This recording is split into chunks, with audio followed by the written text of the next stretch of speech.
When Israel was a child, I loved him, and out of Egypt I called my son. The more I called him, the more they went from me. They kept sacrificing to the Baals and offering incense to idols. Yet it was I who taught Ephraim to walk. I took them up in my arms, but they did not know that I healed them. I led them with cords of human kindness, with bands of love. I was to them like those who lift infants to their cheeks. I bent down to them and fed them. They shall return to the land of Egypt, and Assyria shall be their king, because they have refused to return to me. The sword rages in their cities. It consumes their oracle priests and devours because of their schemes. My people are bent on turning away from me. To the Most High they call, but he does not raise them up at all. How can I give you up, Ephraim? How can I hand you over, O Israel? Can I make you like Admah? Can I treat you like Zeboim? My heart recoils within me. My compassion grows warm and tender. I will not execute my fierce anger. I will not again destroy Ephraim. For I am God and no mortal, the Holy One in your midst, and I will not come in wrath. They shall go after the Lord, who roars like a lion. When he roars, his children shall come trembling from the west. They shall come trembling like birds from Egypt, and like doves from the land of Assyria, and I will return them to their homes, says the Lord. Now I'll also be reading from the book of Colossians, chapter 3, verses 1 through 11.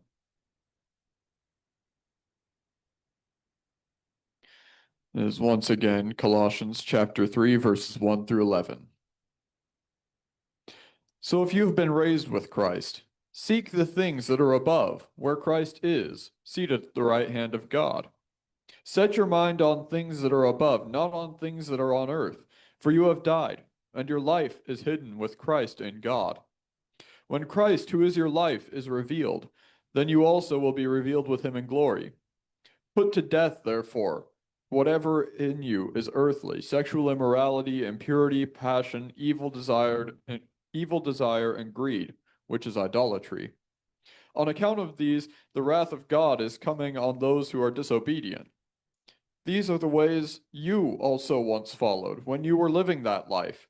But now you must get rid of all of these things: anger, wrath, malice, slander, abusive language from your mouth. Do not lie to one another, seeking or seeing that you have stripped off the old self with its practices, and have clothed yourselves with the new self, which is being renewed in knowledge according to the image of its creator. In that renewal there is no longer Greek and Jew, circumcised and uncircumcised, barbarian, Scythian, enslaved and free, but Christ is in all. But Christ is all and in all. Our gospel reading for this morning comes from the gospel according to St. Luke, chapter 12, verses 13 through 21. Once again, that is the gospel of Luke, chapter 12, verses 13 through 21. Someone in the crowd said to Jesus, "Teacher, tell my brother to divide the family inheritance with me." But he said to them, "Friend, who set me to be a judge or arbiter over you?" And he said to them, "Take care. Be on your guard against all kinds of greed, for one's life does not consist in the abundance of possessions." Then he told them this parable. The land of a rich man produced abundantly, and he thought to himself, "What should I do? For I have no place to store my crops." Then he said, "I will do this. I will pull down my barns and build bigger ones, and there I will store all my grain and all my goods. And I will say to my soul, 'Soul, you have ample goods laid up for many, many years. Relax and eat and drink and be merry.' But God said to him, 'You fool, tonight your life is being demanded of you, and the things you have prepared, whose will they be?' So it is not with those who store up treasures for themselves, but are not rich towards God." And these for us today are the word of the Lord. Thanks be to God. A couple housekeeping things before we get to the sermon, because I don't want to forget by the end of the sermon. So I'm going to get it out now. Got an update today on Larry. As most of us are aware, Larry had a fishing accident a number of weeks ago. One of the things that Larry said to me is, "Never again am I going river fishing. I will only be on the shore of the lake, because you don't slip on rocks and break your arm when you fish on the shore." He is scheduled for surgery on Friday. They will be putting the top part of his arm back together with a plate and some screws. We can be praying for Larry. I mean, at 22, I wouldn't want this surgery. So Larry at 23 and a half might have a bit of a recovery. Secondly, just an update on yesterday. We had a really, really good afternoon of serving our community. We handed out 96 boxes. 96 boxes of food. Every family that had grade school kids got packs with school supplies. And it was really fun watching the cars with kids. It was like Christmas morning as they're opening up their backpacks, and it's like, oh, look at all these goodies that we get. And I think what was even more exciting for the families is we hadn't advertised it, so it was a total surprise for them that we wanted to bless them as school was getting ready to go. I have to call out one young man who came and volunteered. Many of us have had the opportunity to meet Jesse. If he stands up, you can't miss him. Because he makes Rod look short. But Jesse was helping us yesterday. I conscripted him to help me with traffic because our traffic volunteer wasn't able to be here yesterday. So I just gave Jesse a handful of instructions, and he went right to town, made sure the cars were in the right place, that everything flowed smoothly, had conversation with one of the folks in one of the cars afterwards. This is what she said: if that young man represents your church, you have an excellent church. Thank you. And one other tiny detail, he couldn't be here this morning, but he did let me know that I had permission to share. And because we're family, figured that you guys would want to know that yesterday evening, I had the opportunity to see a young man right there and his fiance tie the knot. Jeremiah and Julie got married last night. Yes, all three of my boys are married now. I think that's all the news. All the news that is the news. So now let's get to the sermon. Wow, kind of funny that I would go right from that to the love of a parent is hard to describe. Unless one has actually walked down the road and experienced it from the parent side. If you have been on the parent side of the equation, you know that it is selfless. You know that it is other-focused. You know that you are striving for the best interest of the child, which is not always what the child wants. One of my favorite strange YouTube videos is small kids who are having an absolute meltdown because of what parents are not allowing them to do. And you look at the child and it's like, really? That's what you want to do? You are having a meltdown because you are in the park and dad won't let you eat the dog poop. There's a reason for this. But on the parent side, we understand that sometimes we have hopes and dreams and we look out for the best for our kids, and the kids don't always cooperate. And for those of us who have walked down the road, we understand that it doesn't always turn out the way that we want. Toddlers have rants. Kids have independent streaks. Teenagers rebel. Adult children don't want to be parented. And it's easy to see the two sides of a parent's love. A parent's love is perhaps hardest when it is right and what the kid doesn't want. But we also recognize that it's times like this that parents run the risk of tantrums and acting out and retaliation or isolation and rejection. In theory, love of a parent is a constant. But even if it's constantly given, it's not always constantly received.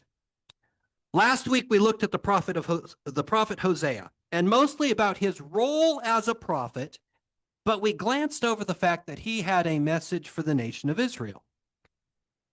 A recap that the nutshell of the prophecy was revealed through the names of his three children.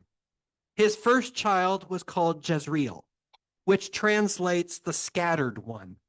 And God was revealing to Israel what was going to be levied on them as disobedience for the punishment that would be levied on them because of their disobedience towards God. The second child was Lo Ruhamaha, which means not loved. And God would not be treating the nation of Israel with the acts of tenderness and great affection, but he was going to have to be the God of tough justice. Basically, he was going to be the first God of tough love in order to respond to a lifestyle of disobedience and embracing everything that God didn't want. And then the third child, Lo Ami, which translates from Hebrew into English, not my people. God was basically saying to Israel, this is what you want? Okay. This is what you get. He was taking the approach, you want to live as if I'm not your God and these other false deities are your God?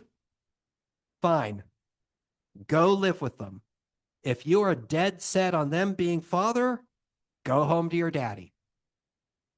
On the surface, this comes across almost like harsh treatment. It seems almost as if God is reactive and acting out of anger. Was God angry? Yeah, God was angry. Did his anger get the best of him? No. And that's part of what we need to see. Although we don't see it by the end of Hosea, God followed through on all three of these warnings. He did avenge the death of Jezreel, which is recorded in the book of 1 Kings, with the death of Jehu and his sons. When that happened, the entire family line ended. That entire generation was wiped out, which means there would be no further generations. It is good to note, by the way, that Jehu's father had condoned the death of Jezreel and his entire lineage. So there's a way in which the punishment fits the crime. Sometime after the book of Hosea, the nation of Israel would be invaded by the Assyrians, and the peoples would be taken into exile. Israel as a nation would not return from exile, but would be forever assimilated into their captive nations. Side note, which I mentioned last week, those who are familiar with the book of Jonah, this is exactly the fear that Jonah had. Remember that Jonah was about a generation before Hosea, and his fear was when he rebelled against God and he fled to Tarshish. It's not because he was afraid that God was going to destroy the Babylonians or the Assyrians at Nineveh. He was afraid that God wouldn't. He was afraid that a God of justice and mercy would actually have justice and mercy on his enemies. What Jonah wanted is that in the wrath of God, his enemies would be destroyed so that his people would be safe. And what happened? The actions of the Ninevites to the words of Jonah allowed the Ninevites to live to see another day, and 100 years later, they would come and take Jonah's people into captivity. But back to the story at hand. What was God's motivation for his actions against the nation of Israel? Why did he act out the way he did? Why did he say, I will scatter you, my people, and eventually you will not be my people. If we quickly reread the passage from Hosea, what is it that God is saying? I can turn the page. When Israel was a child, I loved him, and out of Egypt I called my son. The more I called them, the more they went away from me. They kept sacrificing to the Baals and offering incense to the idols. Yet it was I who taught Ephraim to walk. I took them up in my arms, but I knew that they didn't want to be healed. I led them with cords of human kindness, with bands of love. I was to them like those who lift infants to their cheek. I bent down and fed them. They will return to the land of Egypt, and Assyria will be their king because they refuse to come back to me. The sword rages in their cities. It consumes their oracle priests and devours because of their schemes. The people are bent on turning away from me. To the Most High they call, but it does not raise up at all. How can I give up to you, Ephraim? How can I hand you over, O Israel? How can I make you like Admah? How can I treat you like Zeboim? My heart recoils within me. My compassion grows warm and tender. I will not execute my fierce anger. I will not again destroy Ephraim, for I am God and no mortal, the Holy One in your midst. I will not come in wrath. They shall go after the Lord, who roars like a lion, and then he roars. The children shall come trembling from the west. They shall come trembling like birds from Egypt and like doves from the land of Assyria, and I will return them to their homes. This doesn't sound like somebody who is acting out in like revenge anger. It is I loved them to death. I gave them everything that I had. And they don't want to reciprocate. So I'm not going to force it. I will let them go their way. It's clear from the passage that there is a sense of parental love that God had for his chosen people. The implementation of judgment was not a knee-jerk reaction. In fact, there was many years that led up to this being played out. But if we look at the emotion behind the words that God speaks in this passage, we find both love and hurt. But God's actions weren't out of revenge. They were almost out of a sense of desperation and reconciliation. I'm going to give you what you say you want, because then maybe you'll see how bad your desires actually are. This was God actually following through on what the children of Israel had agreed to all the way back in the book of Deuteronomy. In the establishment of the covenant on Mount Sinai, there was an agreed upon statement of blessings and curses. As long as you obey me, God says, these are the blessings that you will get. If you choose to opt out of this, here's the things that will come upon you. It was a standard covenant agreement. And when the Israelites came into it, they knew, if I break the agreement, these are the things that are going to happen to me. So it shouldn't come as a surprise that when they broke the covenant, that God fulfilled the covenant. In fact, one of the interesting parts of a covenant arrangement in the ancient world is that the God of each individual party was the one who was supposed to keep them in line. So if you had a country that worshiped Baal that is coming into covenant with the nation that worships Yahweh, the Baal was the one that was responsible for keeping his people in line, and Yahweh was the one responsible for keeping his people in line.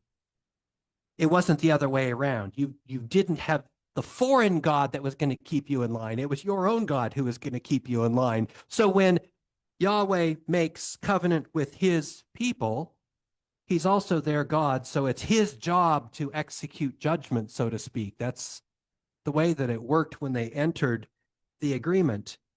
What God was demonstrating is that even if you're not willing to hold up your end of the bargain, I will be faithful. And unfortunately, being faithful to the agreement that we entered into means I have to punish you because that's what we agreed upon. But even in the judgment, we see both love and mercy. In other Old Testament examples, when the tribes of Israel were sent into lands to conquer, they were told to eliminate the people, not just dislodge or displace them, but eliminate them. God does not allow the Assyrians to destroy the nation of Israel. Take them into captive? Yes. Disperse them? Yes. Kill them? No. Historically, we know that there were small remnants that would stay true and return to obedience in God after the great diaspora. The implementation of his plan was for the betterment of the people, much to their dismay, since the new normal wasn't comfortable. It's kind of like when we as parents have to deal with very headstrong teenagers or young adults and have to draw a firm line and then have to enforce the firm line. When we create the place of no return and they cross the line, and now as parents, in order to be faithful, we have to do the unlikable. We have to do the unpleasant. And as we're doing it, it's almost like when you're 5 and you get spanked, back when spanking was not controversial. And you would look at your son or daughter and say, trust me, this hurts me more than it hurts you. At which the 5-year-old is going, yeah, right. Who's the one who can't sit down after this? But on the parent side, we know that executing discipline is horribly uncomfortable, but we only do it because of love. We only do it because it's what's for the betterment of the son or daughter. When we have to resort to tough love, which some of us have been in the positions where we have had to do things that as parents we think are unthinkable, that we do it because it's the only way to get through in a situation, it tears us up and we pray to God that it works. But we do it because it's the only option we have for the betterment of our kids. And that's exactly where God was at with this, is the nation of Israel had gone so far out that the only thing left was for God to say, okay, it's tough love time. You want to go live on your own? Out of my house. I'll let you back in if you play by the rules. But if you think you've got better rules and that your plan is better than my plan and that you know better than me, go at it. So what's our takeaway? We are obviously not the nation of Israel. We're obviously not listening to Hosea firsthand, but this story is still in the Bible. So why is it in the Bible? Why is it important for us? I think part of it is that we need to understand that we can't outrun God's love. But we have to also understand that God's love is not just a warm hug. Sometimes God's love hurts. God's desire is for his people to be faithful to his plan. It's really in our best interest. We were designed to function inside the plan that we were designed for. And I think that's part of the kicker. Part of us, part of Western culture, thank you, the era of the Enlightenment, is we have come to believe that we know better than God. God did create us. We believe that God made us with a dream. God did not create a class of worker bees. God created beloved sons and daughters to match a task and a task to match his children. We are most satisfied when we are living the beautiful dream that God had for us. And sometimes it takes a little humility. It means that we have to say, okay, God, maybe you know better than I do. If he created us for a purpose, yeah, he knows better than we do. And the smart thing is to say, all right, what am I? Who am I? What am I made for? Where do I fit? And God, in his grace and mercy, won't say, all right, here's a telegram, 900 things to do to make God happy, go. Rather, God says, you want to see? You want to see what I made you for? Grab my hand and I'll take you with me. You want to see miracles? Come hang out with me because miracles happen where I'm at. You want to see what you were made for? Come.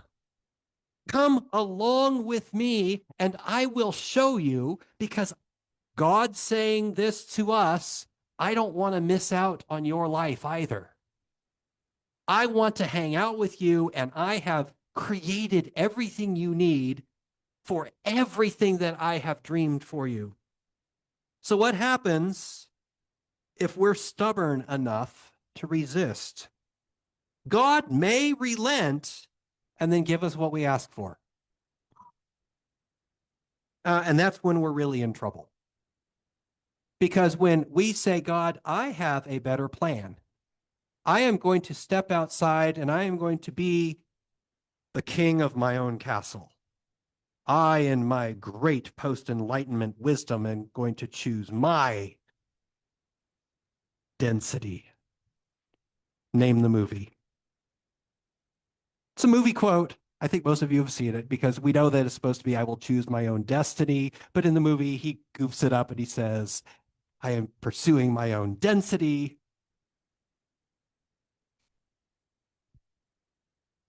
Back to the Future. Back to the Future, the original. But we're in trouble when we decide to choose our own density, because God will harden our hearts. And the more we insist on doing it our way, the more we will end up with the natural consequences of operating outside God's plan. We get to a place where we're going, life doesn't work right. And God says, I know. It's not what I planned for you. That's not supposed to work right. But God never shuts the door to coming back. God never says, oh, I'm sorry, you had 3 chances and this is your 4th request. In fact, what is it that he told the disciples? When the disciples were really bent out of shape and thought they had got Jesus over, when Jesus talked about endless forgiveness, and Peter comes, I believe it was Peter, it sounds very much like Peter, came to Jesus and said, really? Are we supposed to forgive them even up to 7 times? And what was Jesus's response? No, 70 times 7. At which point it was probably Judas who's going, okay, so we don't have to forgive them at 491? But what was the whole point? Jesus is saying it's not about the math. It is about being forgiving. It is about displaying my character. And what kind of character does God have? God has a very forgiving character. He is about restoration of relationships. The tenderness and affection that we seek from God is always open to us, but we have to be willing to come at it in humility. We can't demand it. We can't say, hi, God, I want your will on my terms. That doesn't work. But when we come to God and say, I'm willing to live into whatever you dreamed for me, God will show us everything. The tenderness and affection we seek from God is always there and will come as we lean into obedience, since that's what God designed us for. He may choose at times not to rescue us from our circumstances, but that too is an expression of love. He will let us choose because he doesn't force himself on us. In love, he will continue to honor the choices that we made. What is it that we need to know? God is constant. He loves us. That never changes. And that never will.